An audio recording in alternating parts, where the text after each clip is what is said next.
Hello guys. आज हम लोग राजनीति विज्ञान यानी कि पॉलिटिकल साइंस के इम्पोर्टेंट क्वेश्चन का डिस्कस करेंगे। क्वेश्चन और उसके ऑप्शंस भी दिए होंगे, उनके बारे में आज हम लोग डिस्कस करेंगे। और वो क्वेश्चंस सभी एग्ज़ाम्स में आते हैं, यानी ये सभी जो क्वेश्चंस हैं ये बहुत ही इम्पोर्टेंट हैं। और ये सभी जो भी कॉम्पिटिटिव एग्ज़ाम्स होते हैं उनमें आपको देखने को मिलेंगे। Okay, then let's start. आप लोग इसको अच्छे से कवर करिएगा और पूरे वीडियो को ध्यान से देखिएगा, तो आपको बहुत से नॉलेज इसमें मिलेंगे। तो जो आपका फर्स्ट क्वेश्चन है वो है, राज्य कानून बनाने वाली संस्था है। ठीक है, एक क्योटो है कि राज्य जो है वो कानून बनाने वाली संस्था है। इस दृष्टिकोण के समर्थक एवं विचारक कौन है? जो ये दृष्टिकोण है, राज्य कानून बनाने वाली संस्था है, इसके समर्थक एवं विचारक कौन है? तो आपके चार ऑप्शंस दिए हैं, प्लेटो एवं अरस्तु, मैकाइवर एवं हीगल, मैकियावेली एवं लास्की, विलोबी एवं विल्सन। आपको इसमें बताना है कि कौन सा ऑप्शन करेक्ट है। ठीक है, तो अगर आप लोग पढ़े होंगे तो आप लोग को पता होगा कि इसका आंसर आपका क्या होगा, विलोबी एवं विल्सन। आंसर क्या होगा 4, यानी विलोबी एवं विल्सन हो जाएगा।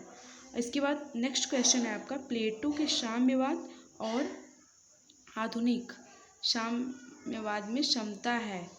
ठीक है, प्लेटो का जो साम्यवाद है और जो आधुनिक साम्यवाद है ये दोनों में क्या है, समता है। क्यों समता है? क्योंकि दोनों व्यक्ति की तुलना में राज्य और समाज को अधिक महत्व देते हैं, दोनों आदर्श राज्य को प्राप्त करना चाहते हैं, दोनों त्याग में विश्वास करते हैं, दोनों व्यक्तियों के अधिकारों पर अधिक बल देते हैं। इन चारों ऑप्शंस में आपको बताने होंगे कि कौन से ऑप्शन है जो कि करेक्ट है। ठीक है, तो इन दोनों ऑप्शंस में आपको क्या हो जाएगा कि दोनों व्यक्ति की तुलना में राज्य और समाज को क्या करते हैं, अधिक महत्व देते हैं। तो ये आपका आंसर हो जाएगा। ओके, और नेक्स्ट क्वेश्चन आपका है कि निम्नलिखित में से कौन सा राज्य का आवश्यक तत्व नहीं है?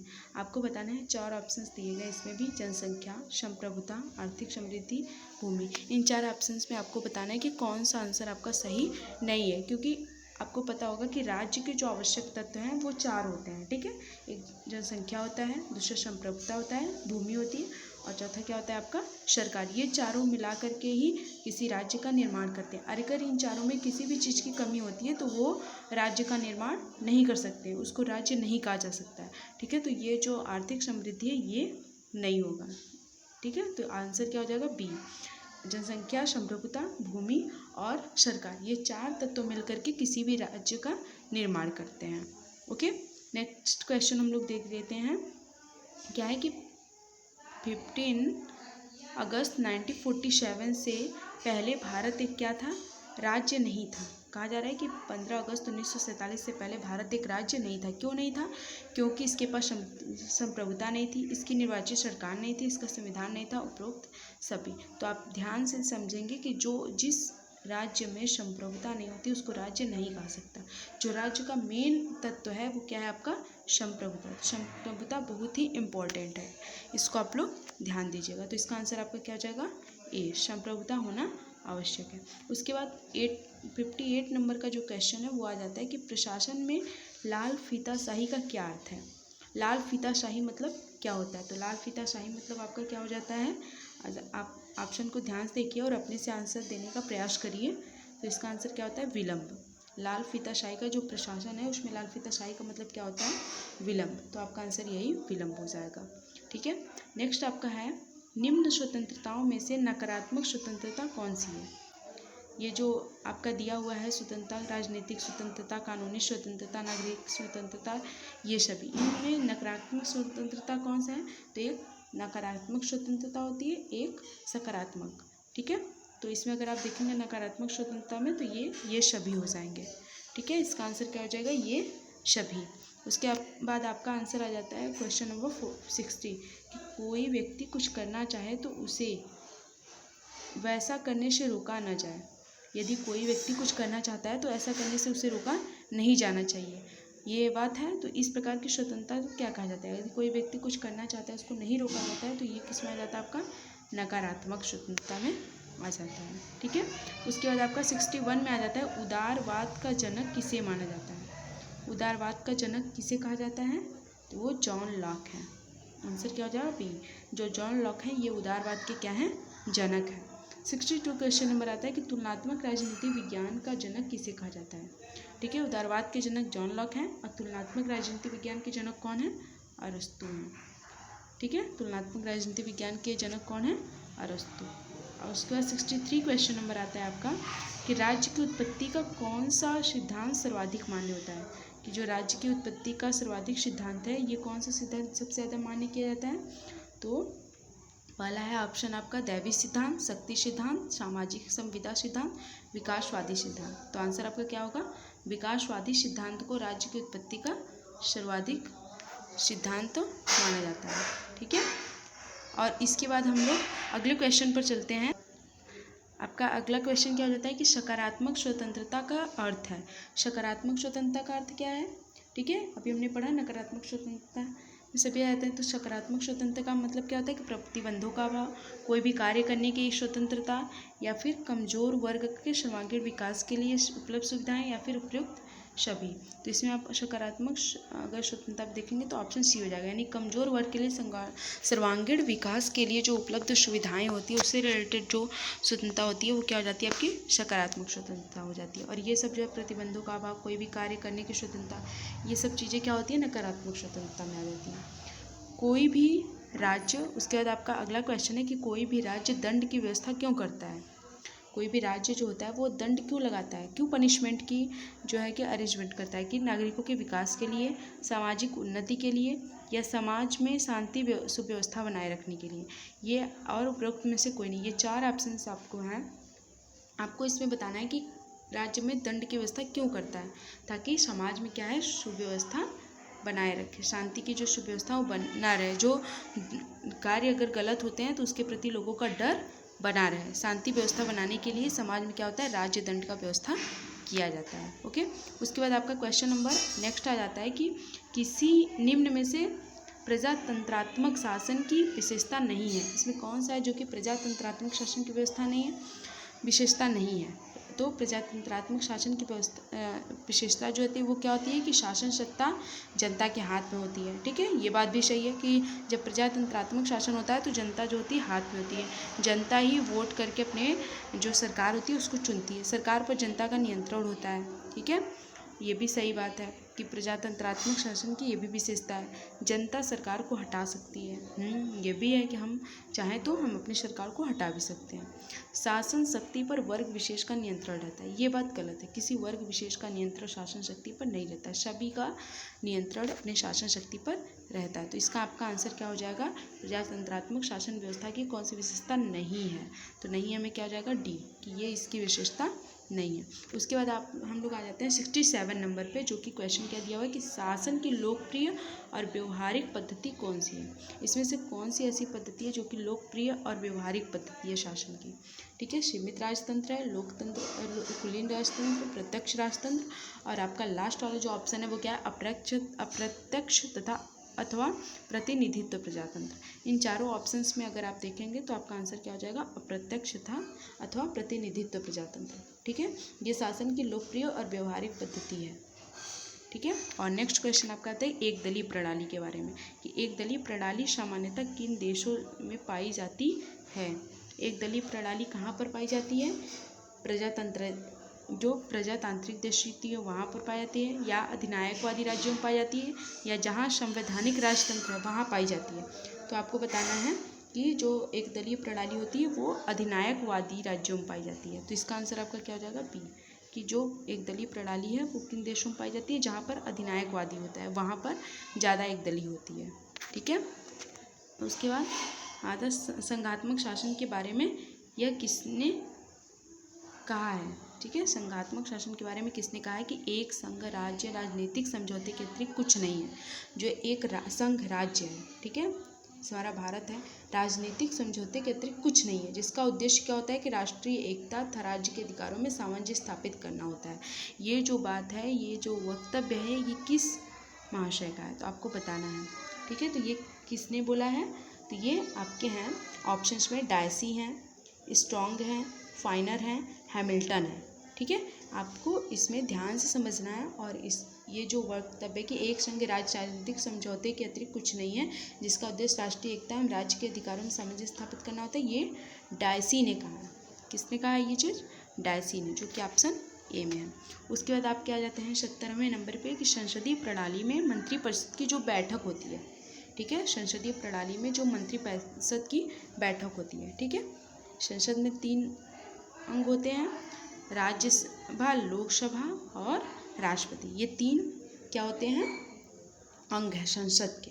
और इन संसद के अध्यक्षों में जब उनकी मंत्रिपरिषद की बैठक होती है तो उसकी अध्यक्षता कौन करते हैं? प्रधानमंत्री करते हैं। वो मंत्रिपरिषद की बैठक करते हैं, प्रधानमंत्री। ठीक है, आपका आंसर क्या हो जाएगा? सी, प्रधानमंत्री। ये संसदीय प्रणाली में जब मंत्रिपरिषद की बैठक होती है तो वही अध्यक्षता करते हैं। और जो अगला क्वेश्चन आपका है कि अध्यक्षीय शासन में नियंत्रण किसके प्रति उत्तरदायी होते हैं? जो अध्यक्षीय शासन होता है वहाँ पर जो मंत्रीगण होते हैं वो किसके प्रति उत्तरदायी होते हैं? अपना उत्तरदायी किसके प्रति प्रकट करते हैं? वो राष्ट्रपति के प्रति करते हैं। ठीक है, अध्यक्षीय शासन में। ओके, इसके बाद हम लोग नेक्स्ट क्वेश्चन पर चलते हैं। कहना है कि संसदात्मक, ठीक है, शासन का प्रचलन सर्वप्रथम किस देश में हुआ? संसदात्मक जो शासन है वो किस देश में सबसे पहले हुआ? सर्वप्रथम किस देश में हुआ? तो ये आपका कहाँ पर हुआ? इंग्लैंड में। सबसे पहले संसदात्मक जो शासन प्रचलन है वो इंग्लैंड में हुआ। और हमारे भारत में भी संसदात्मक शासन प्रणाली है जो कि इंग्लैंड से ही लिया गया है। उसके बाद 73 क्वेश्चन में आ जाता है कि अध्यक्षात्मक शासन व्यवस्था जिस सिद्धांत के आधार पर परिचालित होती है वह है। जब अध्यात्मक शासन व्यवस्था होती है वो किस सिद्धांत के आधार पर परिचालित होती है? तो आपके पास 4 ऑप्शन है कि शक्तियों के विभाजन, शक्तियों का विलयीकरण, शक्तियों का पृथक्करण, सामूहिक उत्तरदायित्व। तो जो आध्यात्मिक शासन व्यवस्था होती है वो शक्तियों के पृथक्करण के आधार पर परिचालित होती है, यानी कि आपका ऑप्शन क्या हो जाएगा? सी। उसके बाद 74 नंबर पे क्वेश्चन पे कि आधुनिक अर्थ में राज्य शब्द का प्रयोग सबसे पहले किसने किया था? जो आधुनिक अर्थ में, अगर आज के अर्थ में देखा जाए तो राज्य शब्द का प्रयोग सबसे पहले किसने किया था? प्लेटो ने, ग्रीन ने, कि अरस्तू ने, कि मैकियावेली ने? तो आपको याद रखना है कि मैकियावेली। किसने किया था? मैकियावेली ने सबसे पहले राज्य शब्द का प्रयोग किया है। ठीक है, उसके बाद आपका क्वेश्चन नंबर नेक्स्ट आ जाता है 75 नंबर की सामाजिक न्याय से तात्पर्य है। सामाजिक न्याय से क्या तात्पर्य है? आपको बताना है कि सामाजिक न्याय का मतलब क्या होता है, कि सभी को समान राजनीतिक अधिकार प्राप्त हो, ये ऑप्शन होगा, या फिर सभी को समान आर्थिक अधिकार प्राप्त हो, या सभी को धार्मिक स्वतंत्रता का अधिकार प्राप्त हो, या फिर सभी प्रकार के भेदभाव तथा जाति, रंग, धर्म, मत, लिंग आदि पर आधारित सुविधाएं समाप्त हो। इन सभी चीज़ों से जो रिलेटेड भेदभाव रखे जाते हैं, जाति, रंग, धर्म से रिलेटेड, इस पर सुविधाएं समाप्त करना ही सामाजिक न्याय होता है। ठीक है, और जो आर्थिक अधिकार होगा तो ये आर्थिक न्याय से रिलेटेड, धार्मिक स्वतंत्रता के जो अधिकार होते हैं ये धर्म से रिलेटेड। तो जो सबसे ज़्यादा इंपॉर्टेंट है सामाजिक न्याय से तात्पर्य क्या होता है कि ऑप्शन नंबर आपका क्या हो जाएगा? डी। ठीक है, आइए इसके बाद पढ़ते हैं कि मार्क्स के अनुसार वर्ग का आशय लोगों के ऐसे समूह से है। मार्क्स जो है उनका कहना है कि वर्ग का आशय कैसे समूहों से है? तो कैसे समूहों से? जिनकी एक जैसी सामाजिक पृष्ठभूमि है, या फिर जिनका एक व्यवसाय है, जो एक जैसी राजनीतिक चेतना से युक्त हैं, या फिर जिनका आर्थिक व्यवस्था में एक सा स्थान है। ये आपके 4 ऑप्शन है। इसमें आपको बताना है कि वर्ग का आशय कैसे समूहों से लिया जाता है। तो मार्क्स के अनुसार वर्ग का आशय जिनका आर्थिक व्यवस्था में एक सा स्थान होता है उनके साथ लिया जाता है। तो आपका ऑप्शन डी हो जाएगा, यानी जिनका आर्थिक व्यवस्था में एक सा स्थान है। ठीक है, इन सारे प्रश्नों को आपको रिपीट भी करना है, रिवीजन भी करना है और अच्छे से लर्न करने हैं। सूची प्रणाली के अंतर्गत किस प्रकार के निर्वाचन होते हैं? सूची प्रणाली जो होता है उसके अंतर्गत किस प्रकार के निर्वाचन होते हैं? तो बहुसदस्यीय। कैसे निर्वाचन होते हैं? बहुसदस्यीय निर्वाचन होते हैं सूची प्रणाली के अंतर्गत। ठीक है, उसके बाद आप क्या आ जाते हैं कि निम्न में से कौन फेबियनवाद के प्रमुख प्रतिपादकों में से एक है? इनमें से कौन है जो कि फेबियनवाद के प्रमुख प्रतिपादकों में से एक है? तो वह है सिडनी वेब। कौन है? सिडनी वेब जो है ये प्रमुख प्रतिपादकों में से एक माने जाते हैं। आप इसको याद रखिएगा कि सिडनी वेब को फेबियनवाद के प्रमुख प्रतिपादकों में से एक हैं ये। ठीक है, किसने कहा है कि मनुष्य एक सामाजिक प्राणी है? ठीक है, ये एक सामान्य सा क्वेश्चन है और ये आप सभी को पता होगा कि ये किसका? अरस्तू का वक्तव्य है। अरस्तू ने कहा है कि मनुष्य एक सामाजिक प्राणी है। ठीक है, वो बिना समाज में रहे नहीं रह सकता है। तो अरस्तू का कथन है कि मनुष्य एक सामाजिक प्राणी है। इसमें कभी कभी कन्फ्यूज़न हो जाता है, तो इसको आप याद कर लीजिए कि ये अरस्तु का वक्तव्य है। उसके बाद आपका आ जाता है क्वेश्चन नंबर कि नीति निर्देशक तत्व किस देश से प्रभावित है, कि जो हमारे देश में नीति निर्देशक तत्व हैं वो किस देश का प्रभाव है, वो किस देश से लिया गया है। तो वो आपको पता होगा कि नीति निर्देशक तत्व जो है वो आयरलैंड के संविधान से हमारे देश में लिया गया है। ठीक है, आयरलैंड से। ठीक है, इसके पहले भी मैंने आपको बताया कि जो संसदात्मक शासन प्रणाली है वो कहाँ से लिया गया, इंग्लैंड से, और नीति निर्देशक तत्व आपका आयरलैंड से है। ठीक है, और अमेरिका से क्या लिया गया है उसको आप लिख दें, मौलिक अधिकार।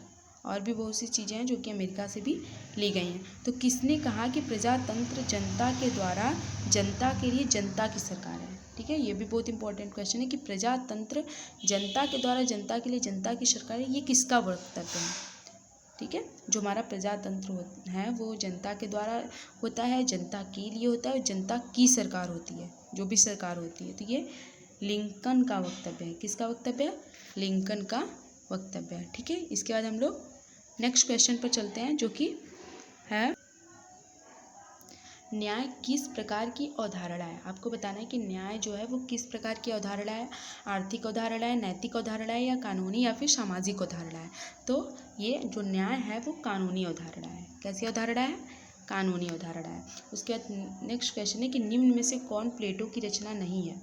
ठीक है, आपको बताना है कि कौन कौन प्लेटो की रचना नहीं है। देखिए, रिपब्लिक जो है ये भी प्लेटो की रचना है, स्टेट्समैन है ये भी प्लेटो की ही रचना है, और लॉज जो है ये भी प्लेटो की ही रचना है। लेकिन जो ये पॉलिटिक्स है ये प्लेटो की रचना नहीं है। तो आपका ऑप्शन क्या हो जाएगा, ए, कि जो ए ऑप्शन है पॉलिटिक्स ये प्लेटो की रचना नहीं है। ठीक है, इसके बाद आपका क्वेश्चन नंबर 84 आ जाता है कि किसने कहा था कि राज्य को आर्थिक मामलों में हस्तक्षेप नहीं करना चाहिए। जो राज्य है उसको आर्थिक मामलों में हस्तक्षेप नहीं करना चाहिए, किसका वक्तव्य है। पहले तो है मार्क्स, दूसरे लॉक, प्लेटो, एडम स्मिथ। इन चार ऑप्शनों में से आपको बताना है कि ये किसका कथन है, किसने कहा है कि राज्य को आर्थिक मामलों में हस्तक्षेप नहीं करना चाहिए। तो वो एडम स्मिथ है। ठीक है, इनका कहना है कि इन्हें हमें या राज्य को आर्थिक मामलों में हस्तक्षेप नहीं करना चाहिए, अपने से सभी को अपना जीवन आर्थिक मामलों में सभी को फ्री करना चाहिए।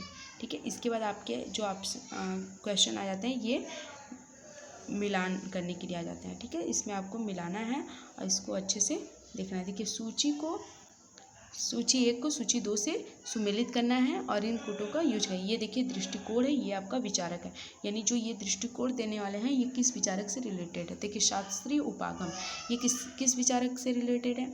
तो शास्त्रीय उपागम जो है ये हेनरी फेयोल द्वारा दिया गया है। शास्त्रीय उपागम किस विचारक का दृष्टिकोण है, हेनरी फेयोल का है। और वैज्ञानिक प्रबंध किसका है, फ्रेडरिक टेलर का है। वैज्ञानिक प्रबंध उपागम जो दृष्टिकोण है ये फ्रेडरिक टेलर विचारक का है। और मानवीय संबंध उपागम जो है ये एल्टन मेयो का है। व्यवहारवादी उपागम किसका है, हर्बर्ट साइमन का है। ठीक है, इसको आप अच्छे से सुमेलित करके इसमें आप चेक करिएगा कि इसमें क्या है आपका। जब आप नीचे ऑप्शंस पे देखेंगे तो मैंने क्या बताया कि शास्त्रीय उपागम किसका है, हेनरी फेयोल का है। वैज्ञानिक प्रबंध उपागम किसका है, फ्रेडरिक टेलर का है। मानवीय संबंध उपागम किसका है, एल्टन मेयो का है। और व्यवहार आदि उपागम किसका है, हर्बर्ट साइमन का है। तो इसमें आप देखेंगे कूट में कौन सा आपका मैचिंग हो रहा है। तो आप देखेंगे कि डी क्वेश्चन में, यानी 1 का 3, 2 बी का 1 और सी का 4 और डी का क्या हो जाता है 2। इस तरीके से आपका ऑप्शन क्या हो जाता है, डी राइट है। ओके, उसके बाद हम लोग नेक्स्ट क्वेश्चन पर चलते हैं कि मार्क्सवाद का प्रमुख सिद्धांत कौन सा है। मार्क्सवाद जो है वो प्रमुख सिद्धांत उनका क्या है, वर्ग संघर्ष, द्वंद्वात्मक भौतिकवाद, क्रांति का सिद्धांत, अतिरिक्त मूल्य का सिद्धांत। इन चारों ऑप्शनों में से आपको बताना है कि मार्क्सवाद का प्रमुख सिद्धांत क्या है, द्वंद्वात्मक भौतिकवाद। ठीक है, इनका क्या हो जाता है, द्वंद्वात्मक भौतिकवाद। ठीक है, फासिस्टों के अनुसार अधिकारों का स्रोत है, जो फासिस्ट हैं उनके अनुसार अधिकार का स्रोत क्या होता है आपका, जो अधिकार क्षेत्र होता है राज्य। ठीक है, फासिस्टों के अनुसार अधिकारों का क्षेत्र किसे माना जाता है, राज्य को, न कि समाज भी नहीं होगा, प्रकृति और अधिकार भी नहीं। यहाँ ऑप्शन क्या हो जाएगा, आंसर आपका राज्य। निम्नलिखित में से कौन मौलिक अधिकार नहीं है। ठीक है, इसमें आपको बताना है कि ये कौन कौन से, हमारे संविधान में कितने मौलिक अधिकार है, 6 मौलिक अधिकार है। ठीक है, इसमें आपको बताना है कौन मौलिक अधिकार नहीं। पहला क्या है, भाषण की स्वतंत्रता, ये भी है। संवैधानिक उपचारों का अधिकार, ये भी है। संपत्ति का अधिकार, ये नहीं है, ठीक है। देश भर में स्वतंत्रता भ्रमण करने का अधिकार, ये भी है। संपत्ति का अधिकार जो है वो मौलिक अधिकार नहीं है। ये पहले था लेकिन इसको संवैधानिक संशोधन के द्वारा हटा दिया गया है। अब ये हमारे मौलिक अधिकार में नहीं आते हैं। तो आपके आंसर क्या हो जाएंगे? सी, ठीक है। उसके बाद नेक्स्ट क्वेश्चन नंबर देखते हैं क्या है कि निम्नलिखित कौन में से कौन संसद के किसी भी सदन की कार्यवाही में सहभागी हो सकता है, ठीक है। कौन है जो कि संसद के किसी भी सदन की कार्यवाही में सहभागी ले सकता है? तो आपको पता होगा कि उपराष्ट्रपति जो होता है राज्यसभा में, सॉलिसिटर जनरल भी नहीं ले सकता है। यह अटॉर्नी जनरल है जो कि संसद के किसी भी सदन की कार्यवाही में सहभागी हो सकता है। तो इसका आंसर आपका क्या हो जाएगा? अटॉर्नी जनरल, ठीक है। उसके बाद नेक्स्ट आते हैं हम लोग क्वेश्चन पे, जो कि क्वेश्चन नंबर क्या है आपका? 890, ठीक है।